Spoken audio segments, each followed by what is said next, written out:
Hello friends, welcome to my YouTube channel. Exercise 12.2 से question number 1 करेंगे। Simplify combining like terms. ये questions आपको दे रखे हैं, इनको आपको लाइक टर्म्स को पहले कंबाइन करना है और फिर सिंप्लीफाई करना है। यानी कि कहीं पे एडिशन है, सब्ट्रैक्शन है, तो लाइक टर्म्स का ही हम एडिशन कर सकते हैं और लाइक टर्म्स को ही हम सब्ट्रैक्ट कर सकते हैं। तो जब भी हमें इस तरह का सिंप्लीफिकेशन करना होता है तो पहले लाइक टर्म्स को हमें साथ में करना होता है। चलिए फर्स्ट पार्ट से शुरू करते हैं। 21b minus 32 plus 7b minus 20b। अब इसमें जो लाइक टर्म्स है उन्हें पहले हम एक साथ कर लेंगे। तो यहाँ पे 21b है, माइनस 32 है और 7b।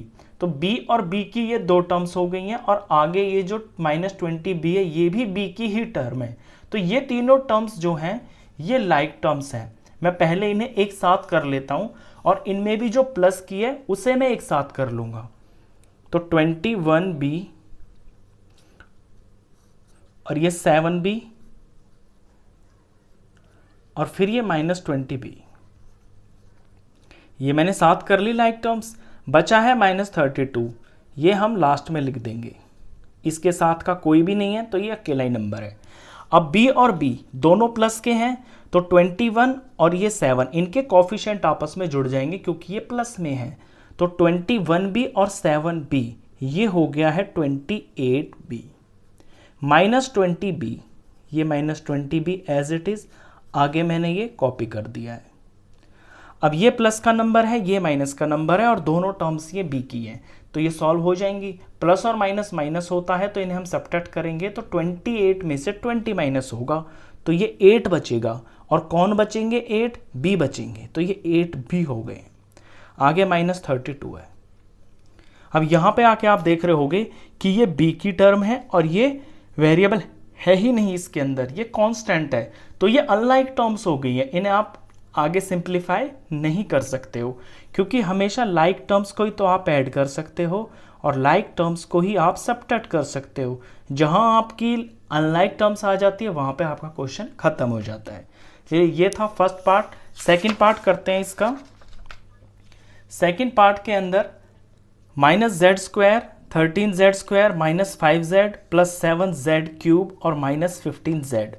सारे टर्म्स के अंदर z है लेकिन z की जो पावर्स हैं वो अलग है। तो पावर से जो है टर्म लाइक टर्म या अनलाइक टर्म पता चल जाती है।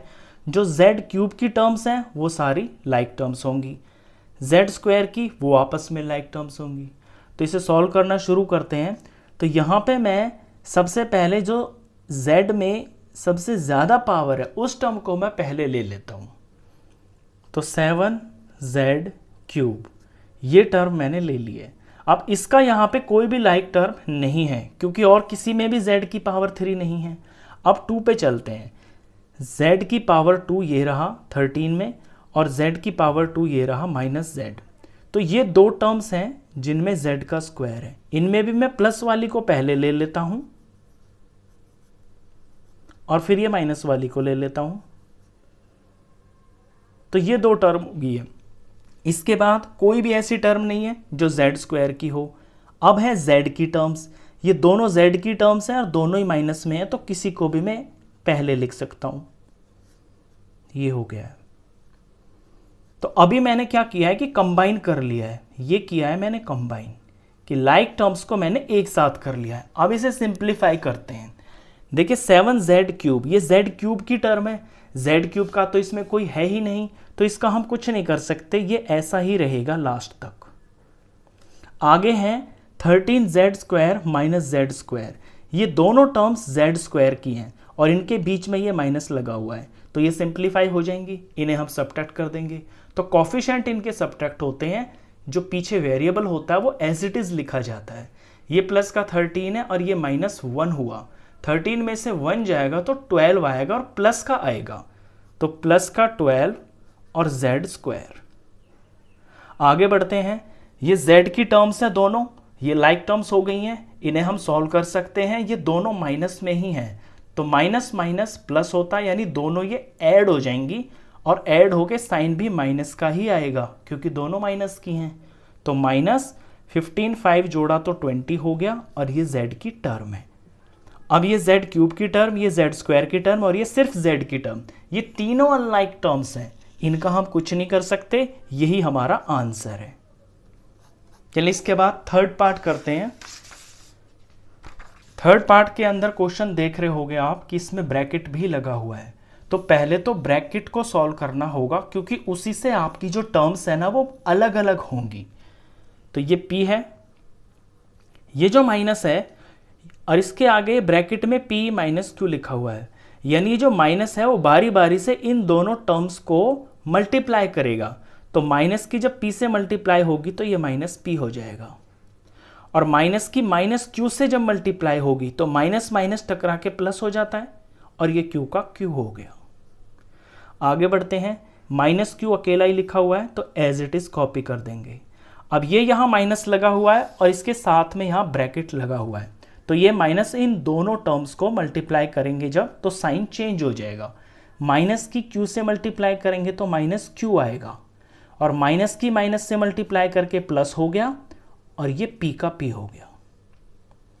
अब यहाँ पे दो ही टर्म्स हैं, एक तो p की टर्म्स हैं और एक q की टर्म्स हैं। तो p की टर्म्स को मैं सारी को एक साथ लिख लेता हूँ। ये p है प्लस का, ये p है प्लस का, तो प्लस प्लस के p ये हो गए, दो हैं इसके अंदर, और माइनस का p ये एक ही है तो ये माइनस का p हो गया।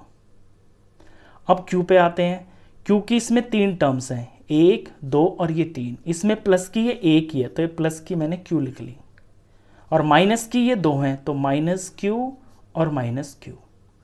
ये कर लिया है मैंने कॉम्बिनेशन, यानी कि एक साथ कर लिया है लाइक टर्म्स को। अब इन्हें सिंप्लीफाई करते हैं।